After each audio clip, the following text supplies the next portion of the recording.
Hey guys, welcome back. In today's video, I'll show you how to draw a realistic looking dog with color pencils with lots of tips and tricks. So watch the video till the end. As always, start with a very light sketch and lighten it even further with a kneadable eraser.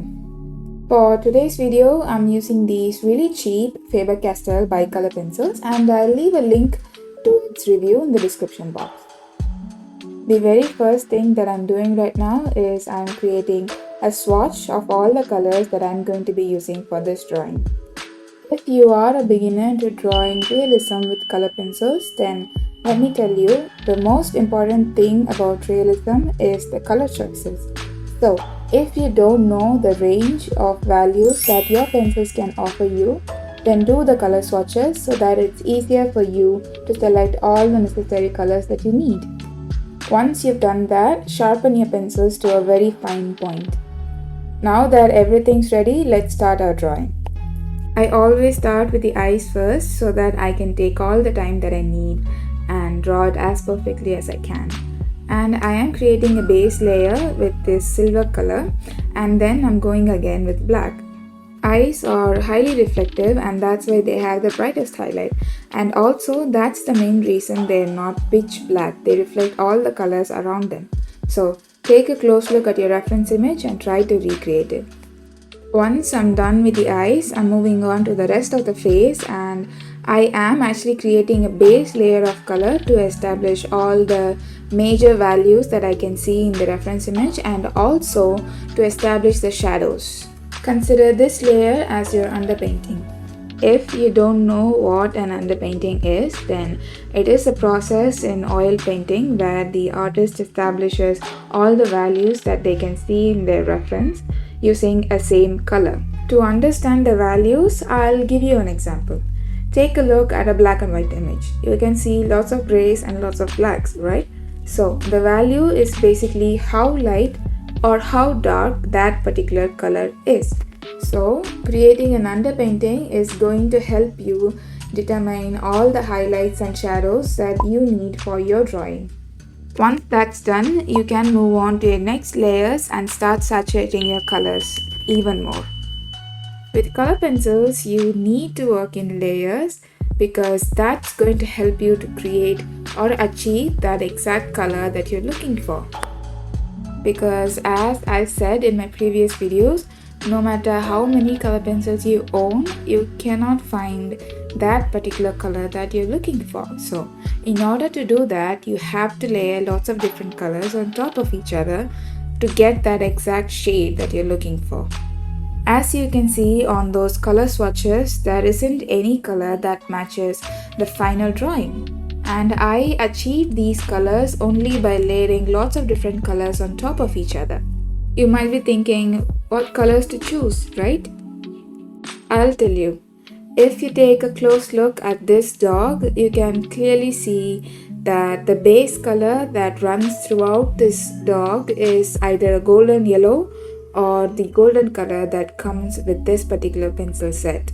And certain areas have brown in it and some other areas have orange or yellow, some things like that. So when I layer those colors on top of those golden yellow or that golden color, I am going to get the exact shade that I'm looking for.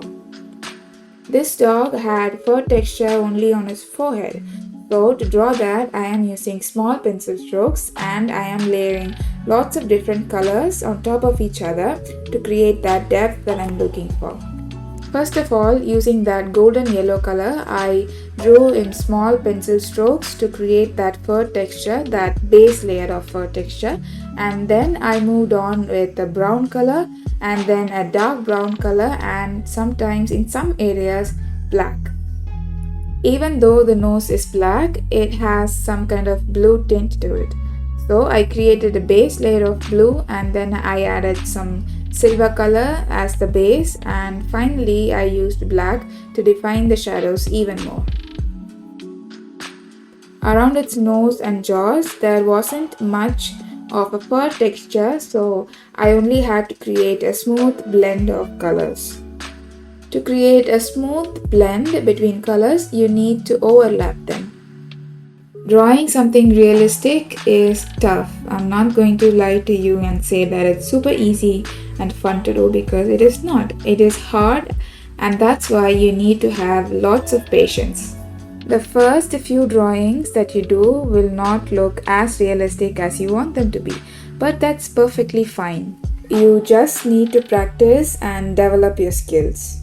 Not only your color pencil skills, but also the way you understand your reference image. Observe your reference really closely to get in as much information as you can. If you are a complete beginner to color pencils, then watch this video. It's going to be really helpful for you, and I'll leave a link to it in the description box.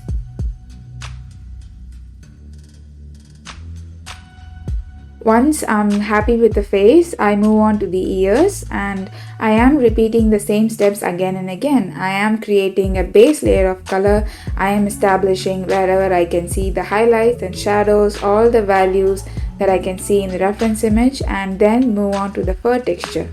To draw the fur, I am actually using a longer pencil stroke than before. Just like I said, I'm using lots of different colors to create the exact shade that I want.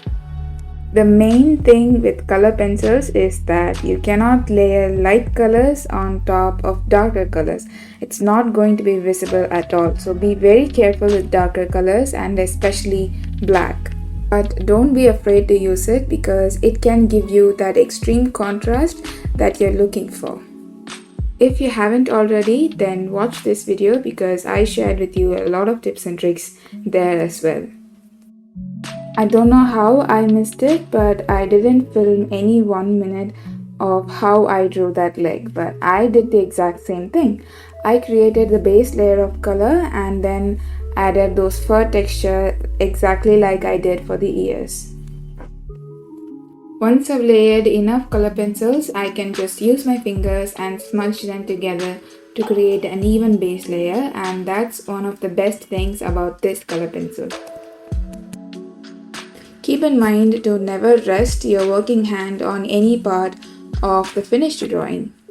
Avoid that. Start your drawings from the opposite side. If you're right-handed, start from the left. If you're left-handed, start from the right. If you take a close look, that is why my hands never rest on any part of the finished drawing, because I always start from the left side. To make the process easy, you can split your drawings into sections so that it's easier for you to concentrate on a smaller area than the whole picture itself. For this leg, you can see me create that base layer of color and build up that intensity and finally do the fur texture just like I did for the ears. And this is the exact same process that I used for the other leg as well. Just like I said before, I am adding that base layer of fur texture with that golden yellow color, and I am building the intensity in layers. With color pencils, you have to work from light to dark, so preserve your highlights as much as you can. For this drawing, I didn't use any stick eraser to pull up some highlights. I only tried to preserve them as much as I can. I want you to take away two main things from this video. Number one is the techniques that you need to draw realistic looking animals, and number two is that you don't need costly supplies to draw something. These pencils are really cheap and you can find them in a store near you. They are not of superior quality, they are of low quality, but you can use them to draw something realistic when you know the right techniques.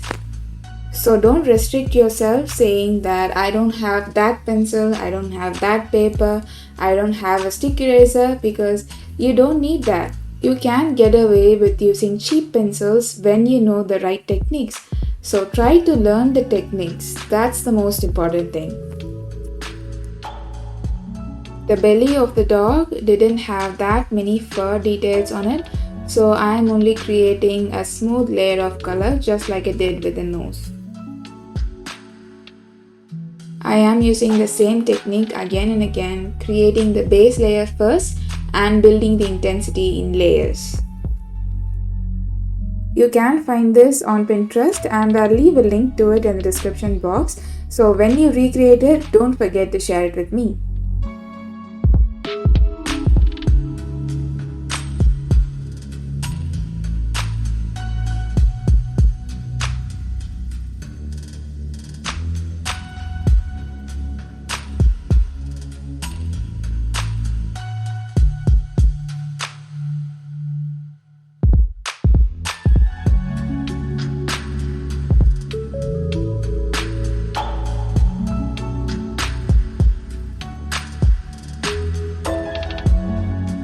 Once I'm done with the color pencil, I'm going to use a 6B graphite pencil by FABER and I'm going to add the overall shadow of the dog. And now it's going to look much more realistic.